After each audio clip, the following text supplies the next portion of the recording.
Welcome to this week's edition of Rugby Unfiltered, another very special edition. I'm your host, Jan de Koning, and as usual with me, Eugene Lofi. Welcome. Hi, Jan. Great to be back.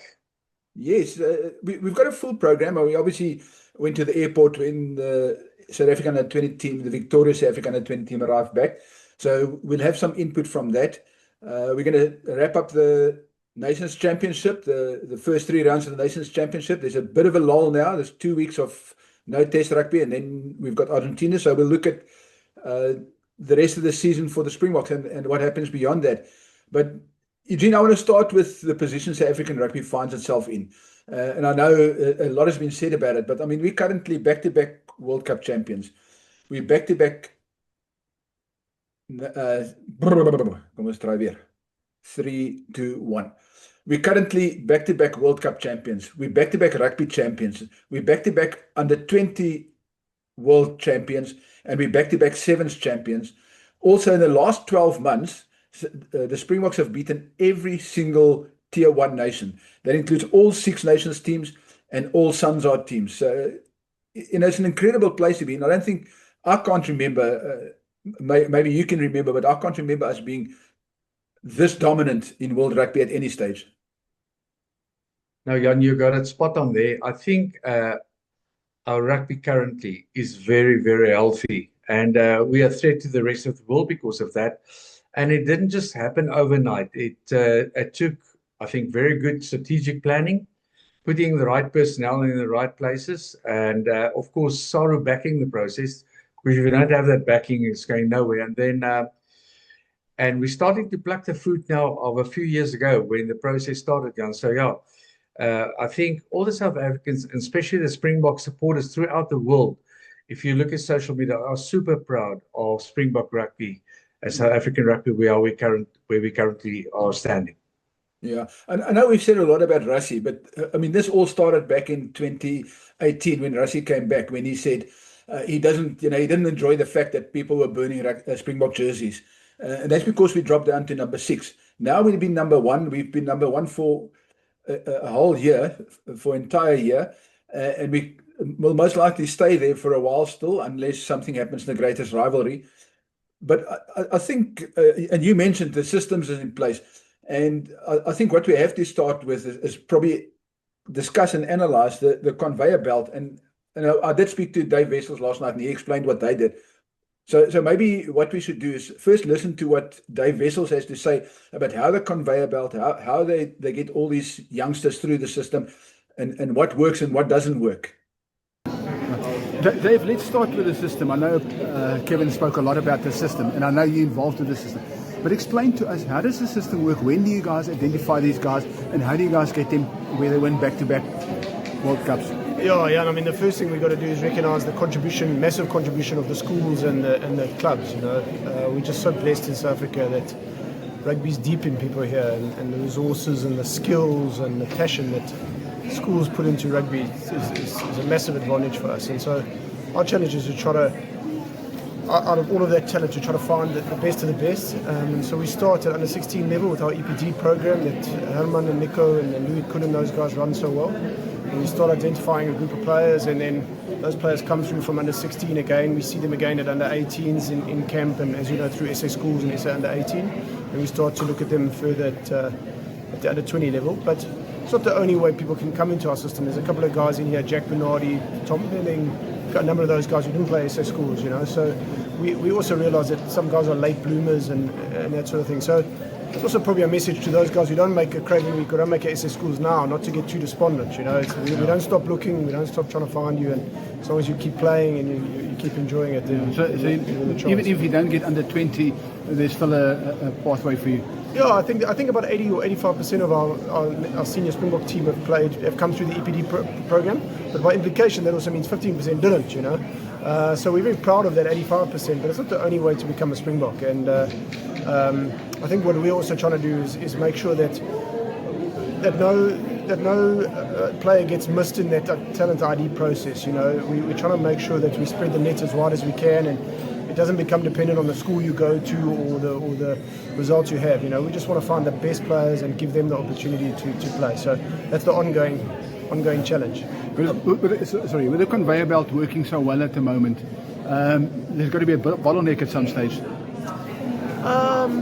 Yeah, maybe. I mean, I think one thing we must be careful of is that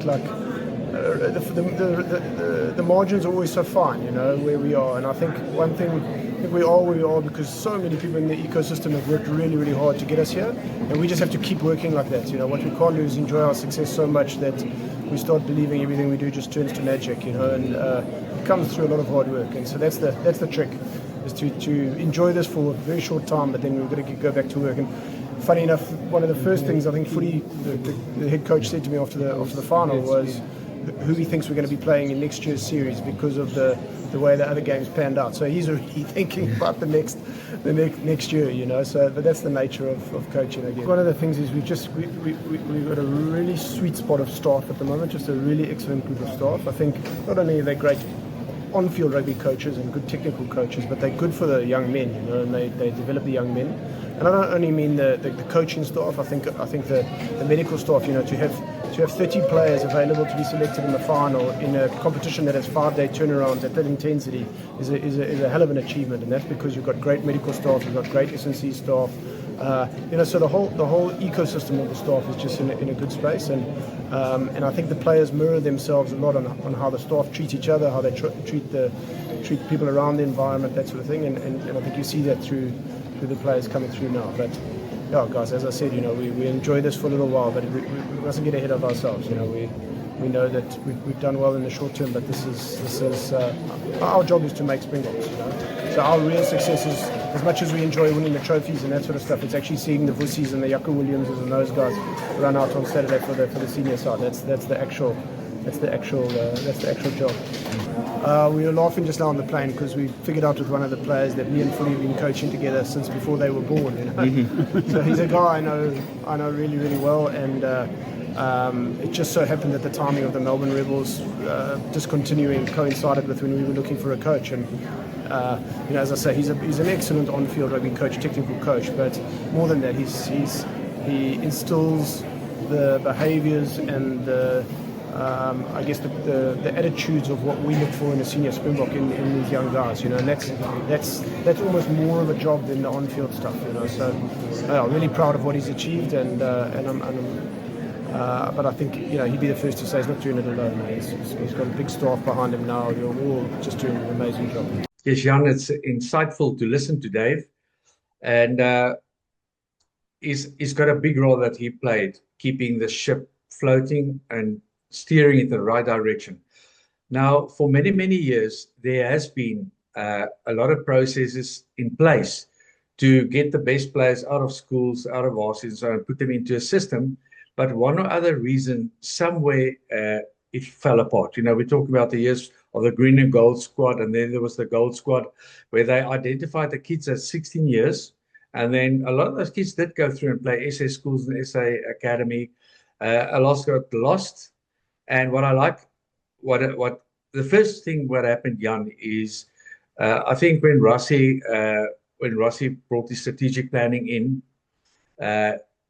Saru, Rian, and Mark and them bought into that. And then they brought Dave in, and Dave understands the system, and he understands especially young players as well. And what happened now, they've got the backing. So the process was set in place. So now a player, when he's identified, doesn't get lost in the system. They got the data of all the players. What I like most what Dave said, that's also what I want to tell parents and coaches of players. If you don't make the SA schools, SA academy side, it doesn't mean it's the end of the world. You don't need to go abroad immediately to play. Of course, if you get an opportunity, there's nothing wrong with that. If you're good enough, you will somewhere get through the system. So although there is this elite group that they've identified, the gates are not closed for any other player that has got ambition to play for the Boks to make it. But it's hard work, dedication, determination, desire that gets you there. But we definitely have the right personnel now for that conveyor belt, bringing the players through. Some players also fall through the cracks, but somehow they resurface again, and that's part of development. And I've got no critics about how the system is working now. And nobody can criticize it because we are number one in the world, also at junior level. Yeah, I think it's worth mentioning that the EPD, the Elite Player Development System that's in place, and that's what Dave spoke about as well at length, and you now spoke about, that was actually first started in 2013 by Rassie. And as you rightfully said, the system just didn't work. And maybe because the support wasn't there, maybe, he wasn't given the right support, or the people in that place weren't the right people and they weren't given the right, correct support. And when Rassie came back, that system was there, but it just wasn't functioning. And now, and I think Dave touched on that, it's the right blend of staff that's working. And that's not just the staff in the office. That's not just the staff. It's also the coaching staff. And you will understand that. If you got the right support staff, I mean, you did it twice. You need a good doctor, S&T. You need a good physio. You need a good guy around forwards coach. And then you need to manage this group, So if you don't have the right blend, and we've seen that go horribly wrong over the years, really good coaches just lost badly because I think their support staff wasn't the right, or they didn't have the right people around them. Kishan, actually, this system goes back long before 2013. It was already, I remember when I coached in my second or third year, around 2003, 4, 5 already, they had the green and gold squads out that they identified.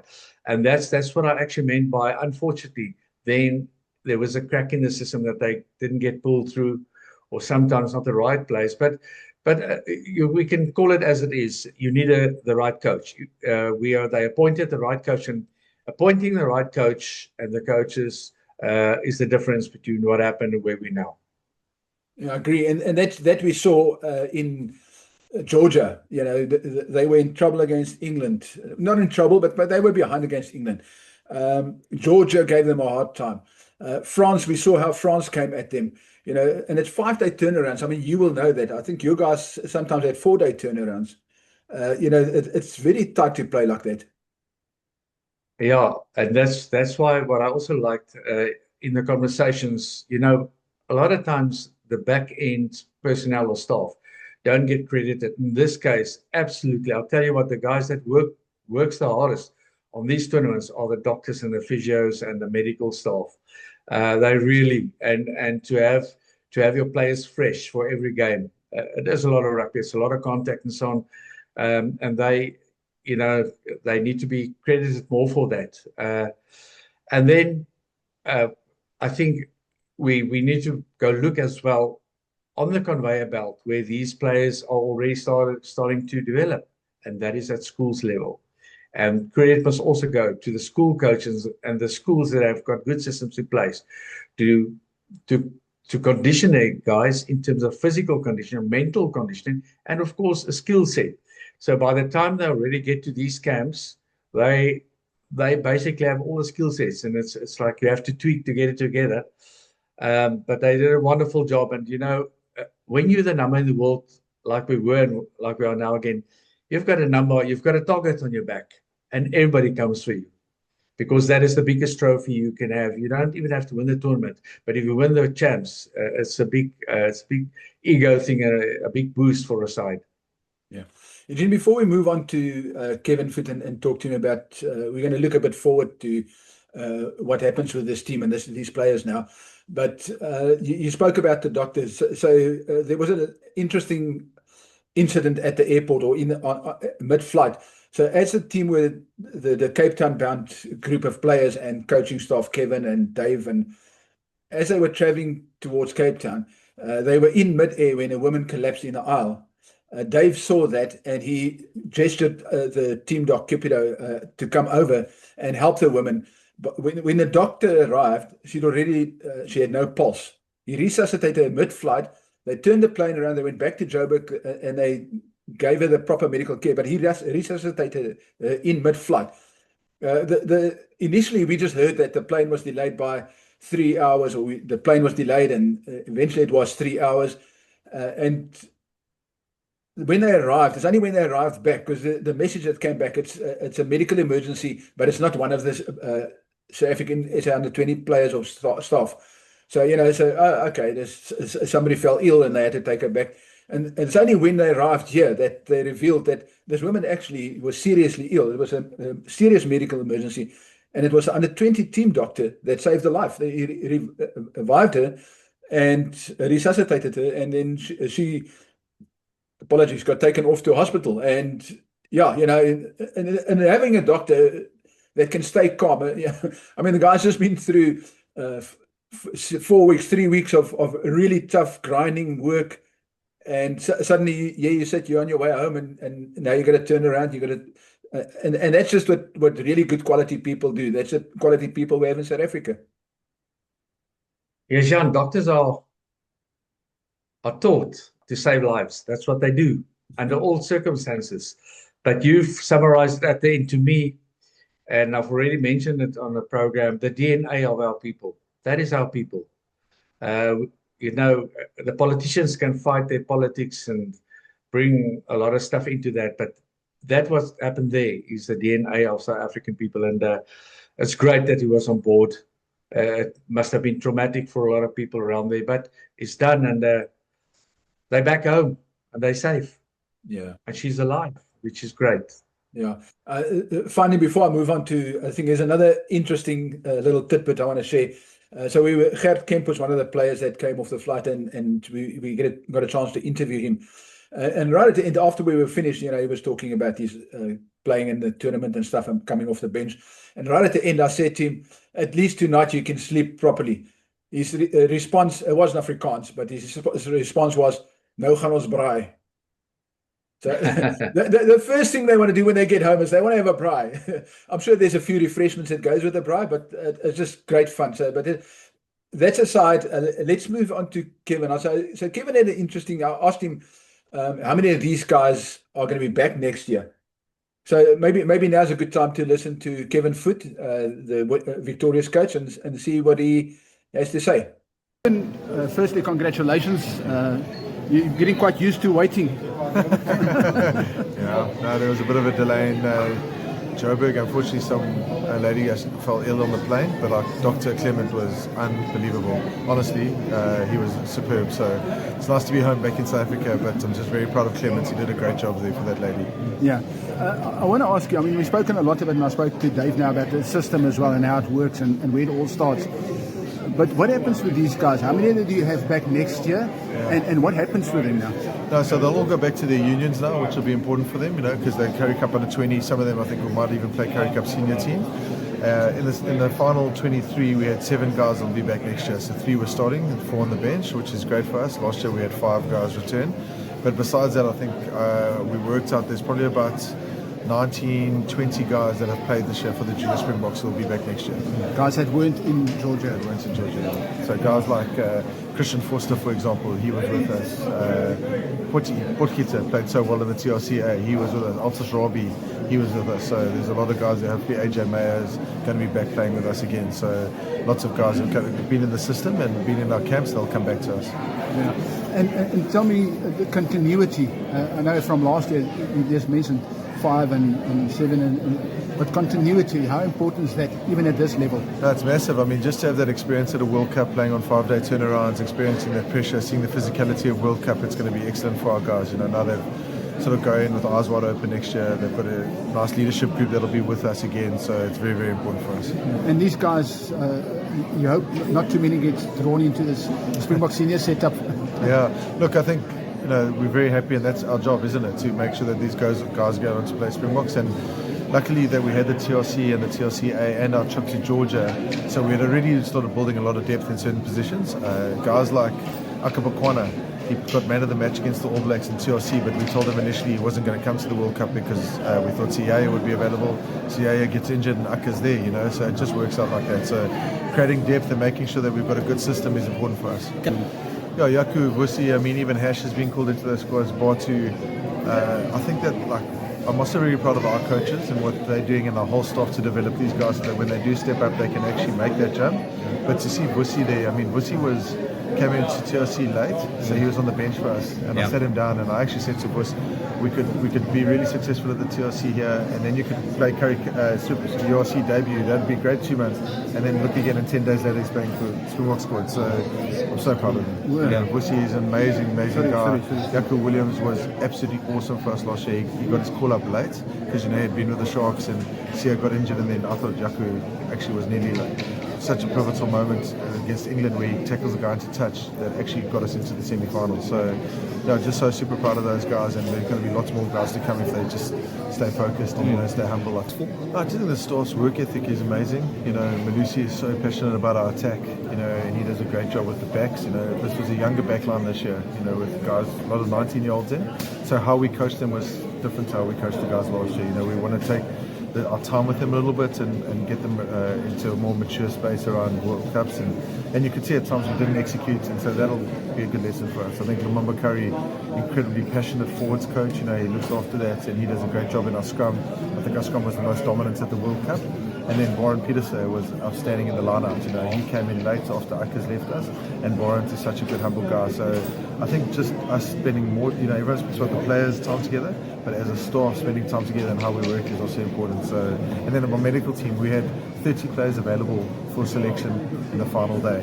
No, I don't think there was another team that could say they did that. So they were incredible. And then obviously Zingy and our management and Mr. David's being there. It just really is a really close-knit group, but well supported. It's so fresh to hear a coach that actually cares about his personnel and his players, and he is humble. Now, I know Kevin for many years when he was still at Kaizen, when he played for the Lions schools, and then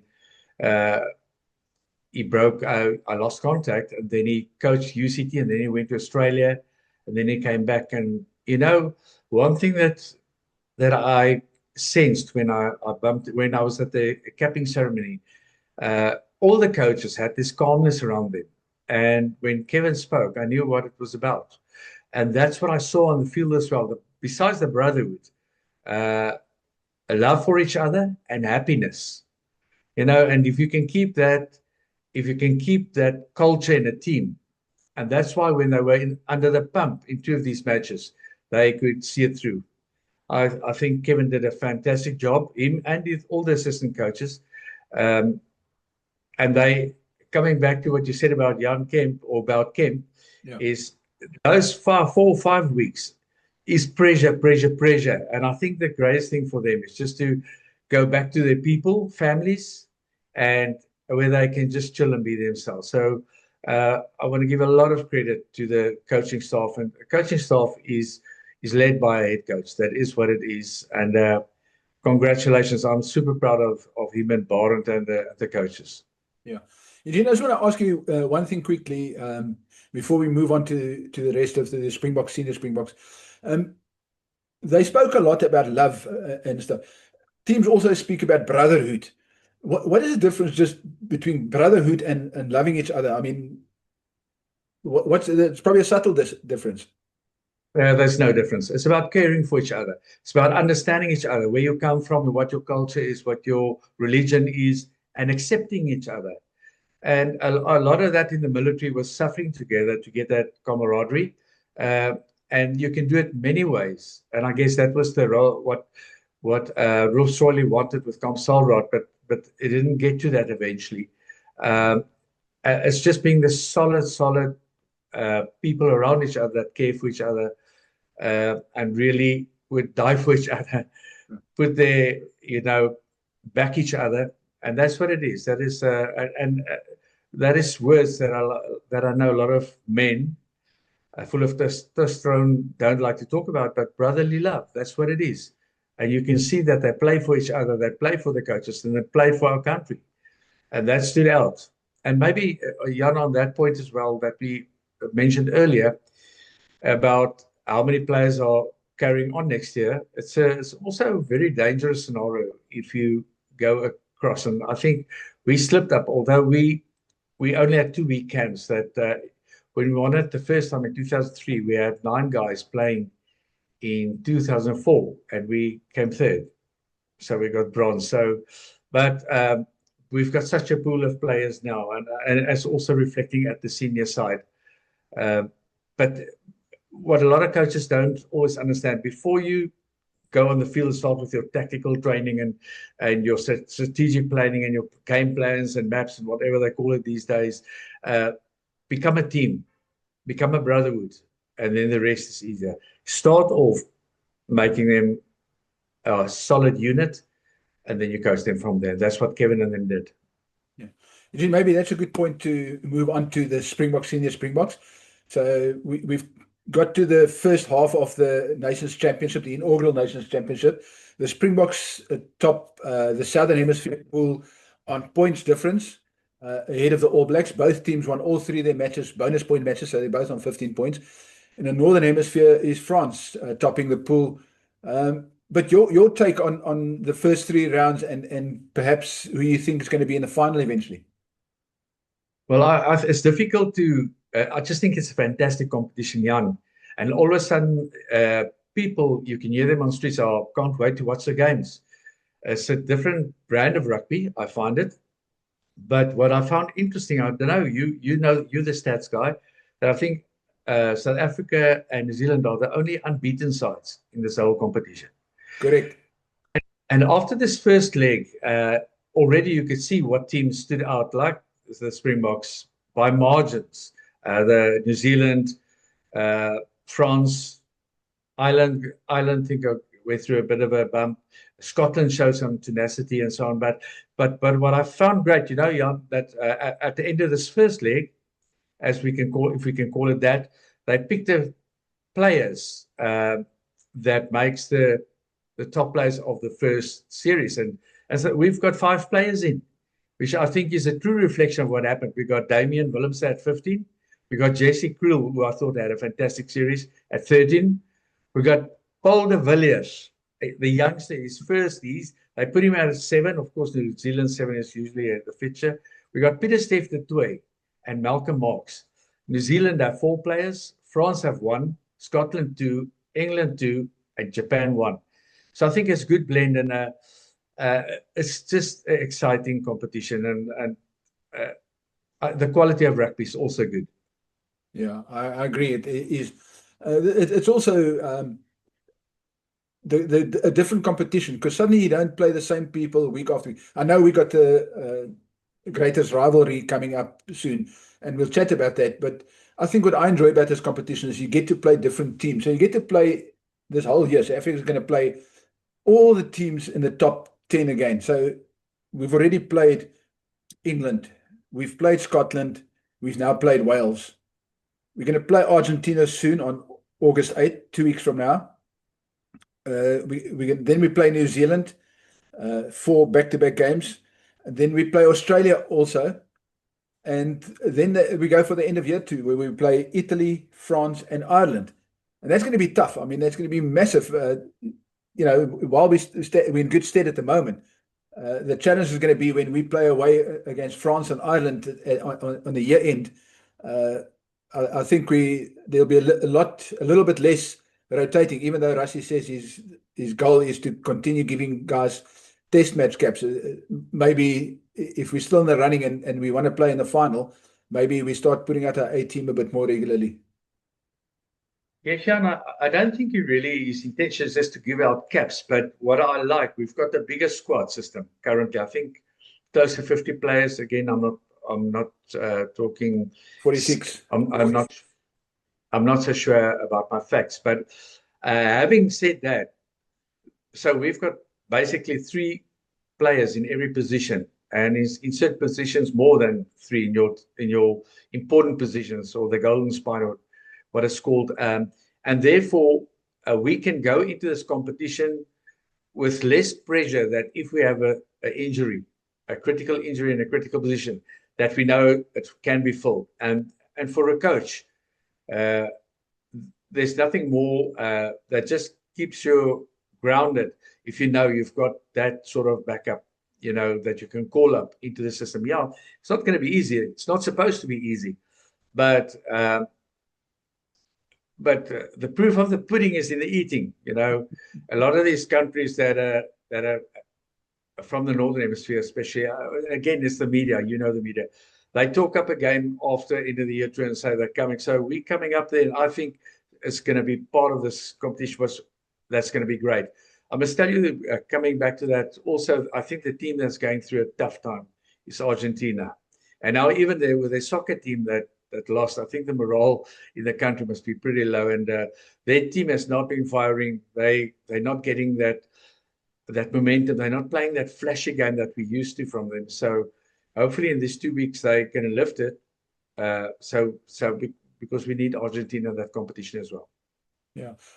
Maybe Argentina's problem is that, unlike us, the bulk of their players don't play at home. Or well, we've got a balance of players at home and away. So we usually, but the bulk of their players playing away. So they only get together a week before the first match, and then they don't have camps like we do. I mean, Russia had lineman camps, and then he had 2-3 weeks before the first test. He had the players together. Just the Bulls weren't available for the Barbados game, and Russia had plenty of time to get the guys together. And everybody knew before the first game exactly who's going to play against England, who's going to play against Scotland, who's going to play against Wales. And these guys all knew. So when they build up for the England game, the players who already knew they weren't going to play, they're going to play next week. So this week they help the team that's going to play. And that's where that brotherhood comes in. It's not selfish. There's no selfishness in that. And that's our big advantage at the moment, is that this squad, although our team will change significantly, because when we go to Argentina next week, we'll have Pieter-Steph is going to rest. Our best player is going to rest. Eben is back. Sia is back. Luit. Then Sasha apparently is also ready. So he's going to be playing again. So he'll be good to go. So there'll be a very different team that play on Argentina. But again, these guys need game time before the greatest rugby rivalry. Yeah, that is so. And I feel for Argentina, but I guess somewhere in the planning, their strategic planning, they also need to plan so that they can get their players earlier to prepare better for these competitions. But it's a valid point you made. Again, alignment camps, we're privileged that we can have it. And also coming back to SARU and all the unions, they have bought into this. And although some of the unions are preparing for Currie Cup or preparing for URC or whatever, they're releasing their players to go do these alignment camps. And that says something of our nature. And we're coming back to the word brotherhood, that we all bought in to the plan and we're all executing it together. And that's why we are currently. Yeah, I agree. Eugene, maybe that's a good note to finish on. I know we want to talk greatest rugby rivalry, but maybe the next week, because there's no game this weekend. So maybe we keep our greatest rugby rivalry analysis for next week, and then we got something to entertain the viewers with. Absolutely, and how great's that New Zealand tour going to be? I'm looking forward to that because they're playing some good footy as well, as they call it. But so thanks for your program, Jan. It's good to see you. Until next time. Till next time, till next week, from myself, Jan de Koning. Cheers.